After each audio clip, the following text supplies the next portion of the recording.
Les montants d'argent qu'il aurait donné à des individus ne semblent pas correspondre à une tentative de blanchissement massif, mais plutôt à un geste de générosité de la part du footballeur. Cependant, dans un environnement aussi corrompu, il est difficile de savoir si ces dons ont été détournés à des fins illégales. Le combat contre le trafic de drogue à Anvers est très loin d'être terminé. Chaque année, de nouveaux dossiers sont ouverts, de nouvelles arrestations sont effectuées, mais malgré les efforts, le port reste une zone de passage privilégiée pour les criminels.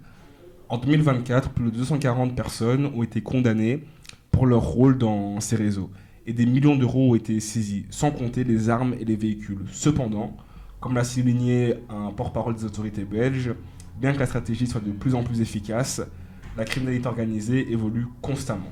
Mais la réalité est que les trafiquants trouvent toujours de nouvelles façons de contourner les contrôles. Des méthodes de plus en plus sophistiquées et les sommes d'argent colossales en jeu rendent cette lutte complexe et sans fin. L'arrestation de Rajan Nainggolan dans ce cadre n'est qu'un chapitre dans une histoire bien plus grande, celle du trafic de cocaïne via le port d'Anvers.